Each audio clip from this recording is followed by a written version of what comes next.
طور پر ریکمنڈیشن بھیجی اور انہوں نے سفارش بھیجی صدر مملکت کو کہ اسمبلی تحلیل کر دیں، قومی اسمبلی، اور عمران خان نے بھی غیر آئینی اور غیر قانونی جو ایڈوائس تھی وہ بھیجی تھی صدر مملکت کو۔ یہ سپریم کورٹ کہہ چکی ہے کہ یہ غیر آئینی تھی، کیونکہ قاسم سوری جو ڈپٹی اسپیکر تھے ان کی رولنگ غیر آئینی تھی، اور عمران خان نے ان کی غیر آئینی رولنگ کے بنیاد پر غیر آئینی ایڈوائس بھیجی صدر کو، اور صدر نے بھی غیر آئینی ایڈوائس پر قومی اسمبلی تحلیل کر دی تھی، تو وہ آئین کے بھی مرتکب ہوئے ہیں، آئین شکن قرار دیے گئے ہیں صدر، اس لیے بھی صدر کو مستعفی ہو جانا چاہیے یا ان کا مواخذہ ہونا چاہیے۔ اور اس کے علاوہ صدر مملکت نے لاہور ہائی کورٹ کے احکامات بھی نہیں مانے تھے۔ جب حمزہ شہباز وزیر اعلیٰ بنے تھے تو ان کے حلف کا معاملہ تھا، گورنر پی ٹی آئی کے تھے عمر سرفراز چیمہ، ان کو ہائی کورٹ نے کہا کہ جی وزیر اعلیٰ سے حلف لیا جائے حمزہ شہباز سے، لیکن حمزہ شہباز سے حلف نہیں لیا جا رہا تھا، ٹال مٹول سے کام لیا جا رہا تھا، کبھی بیماری کا بہانہ، کبھی کوئی اور بہانہ۔ تو صدر مملکت کو کہا گیا کہ آپ اپنا نمائندہ مقرر کریں گورنر کی جگہ پر، اگر گورنر نہیں لینا چاہتے حلف تو آپ اپنا نمائندہ مقرر کریں جو حلف لے لے وزیر اعلیٰ سے۔ لیکن صدر مملکت نے اپنا نمائندہ مقرر نہیں کیا حلف لینے کے لیے بھی، تو ہائی کورٹ کے احکامات کی بھی خلاف ورزی کے مرتکب ہوئے ہیں صدر مملکت، یہ الزام ان پر ہے۔ اور اس کے علاوہ اس کے بعد پھر راجہ پرویز اشرف اسپیکر قومی اسمبلی گئے اور انہوں نے حلف لیا تھا۔ اس کے علاوہ صدر مملکت نے جسٹس قاضی فائز عیسیٰ کے خلاف غیر قانونی اور غیر آئینی ریفرنس بھیجا ان کو ہٹانے کے لیے، تو وہ ریفرنس سپریم جوڈیشل کونسل نے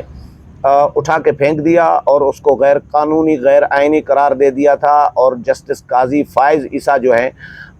وہ اپنا کیس جیت گئے تھے۔ تو صدر کا یہ جو ریفرنس ہے اس کے بعد بھی صدر سے مطالبہ ہوا تھا کہ صدر مملکت فوری طور پر مستعفی ہو جائیں، کیونکہ ان کا سپریم کورٹ نے ریفرنس اٹھا کے پھینک دیا ہے۔ وہ غیر قانونی اور غیر آئینی ریفرنس بھیجنے کے اعلیٰ عدالت کے، سپریم کورٹ کے، عدالت عظمیٰ کے موسٹ سینئر جج کے خلاف غیر آئینی اور غیر قانونی ریفرنس بھیجنے کے مرتکب ہوئے، اس لیے بھی ان کو مستعفی ہو جانا چاہیے۔ اس کے علاوہ صدر مملکت نے پارلیمنٹ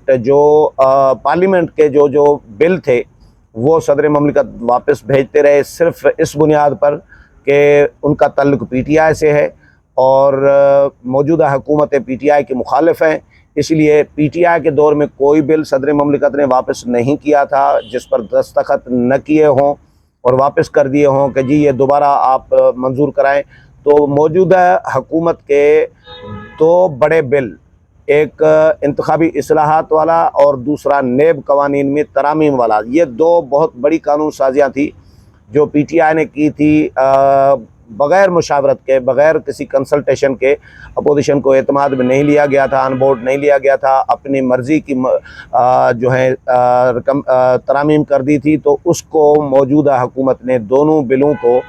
آ کے واپس کر دیا، رول بیک کر دیا اور اس میں مزید ترامیم کر دی، اور صدر مملکت نے ان دونوں بلوں پر دستخط کرنے سے انکار کر دیا اور پارلیمنٹ کو واپس بھیج دیا تھا اپنا اعتراضی نوٹ لگا کر، اعتراض لگا کر صدر نے پارلیمنٹ کو یہ دونوں بل واپس کر دیے تھے کہ یہ دوبارہ منظور کریں، اور یہ بل ٹھیک نہیں ہے، یہ غلط ہیں، اور یہ ان سیاسی جماعتوں کو یا کچھ مخصوص لوگوں کو، حکومتی لوگوں کو فائدہ پہنچانے کے لیے یہ انصاف کا تقاضا نہیں ہے اور اس طرح کا، یہ تو جواز تھا، لیکن بنیادی طور پر صدر مملکت کا تعلق پی ٹی آئی سے تھا، اسی لیے عمران خان کے احکامات وہ مانتے رہے ہیں، ان سے مشورہ کر کے صدر فیصلہ کرتے رہے ہیں، تو صدر غیر جانبدار نہیں رہے۔ صدر مملکت کا غیر جانبدار ہونا ضروری ہے کیونکہ وہ پی ٹی آئی کے صدر نہیں ہیں، وہ ریاست پاکستان کے صدر ہیں، تو اسی لیے سیاسی جماعتوں کا صدر پر پریشر رہا ہے کہ وہ اپنا غیر جانبدار کردار ادا کریں، لیکن صدر مملکت ابھی تک جتنے بھی اقدامات کیے ہیں، حلف نہیں لیتے تھے، جو وزراء ہیں، وفاقی کابینہ ہے، ان سے حلف لینے سے صدر نے معذرت کر دی کہ جی بیمار ہوں، اور کہہ دیا کہ جی چیئرمین سینیٹ جا کے حلف لے لیں، اور اس کے بعد وزیر اعظم کا بھی اسی طرح، پھر بلاول بھٹو کا اور کچھ وزراء کا بعد میں لیا تھا، جب وزیر اعظم میاں شہباز شریف نے صدر مملکت سے ملاقات کی، میٹنگ کی، اور ان کو سمجھایا بھی، ریکویسٹ بھی کی کہ آپ سربراہ مملکت ہیں، آپ ریاست پاکستان کے صدر ہیں، آپ پی ٹی آئی کے صدر نہیں ہیں، آپ یہ جو کردار ادا کر رہے ہیں یہ آپ کو زیب نہیں دیتا، یہ غیر آئینی کردار بنتا ہے آپ کا، تو آپ یہ بھی عدم برداشت ہے نا، یہ بھی نفرت کرنا کہ جی ان سے حلف نہیں لینا میں نے، تو یہ صدر مملکت متعصب کیسے ہو سکتے ہیں، جانبدار کیسے ہو سکتے ہیں، اور اتنی نفرت کیسے کر سکتے ہیں اپوزیشن سے؟ صدر کا کردار یہ نہیں ہونا چاہیے۔ اگر صدر مملکت غیر جانبدار نہیں ہے تو پھر صدر مملکت کو یا تو رضا ربانی نے کہا ہے کہ فوری طور پر مستعفی ہو جانا چاہیے، یا پھر صدر مملکت کے خلاف موجودہ جماعتیں جو ہیں سیاسی اور حکومتی جماعتیں، ان کو مواخذے کی تحریک پیش کرنی چاہیے۔ امید ہے پروگرام پسند آیا ہوگا، اگلے پروگرام میں پھر ملاقات ہوگی، تب تک اجازت چاہتا ہوں، اللہ حافظ۔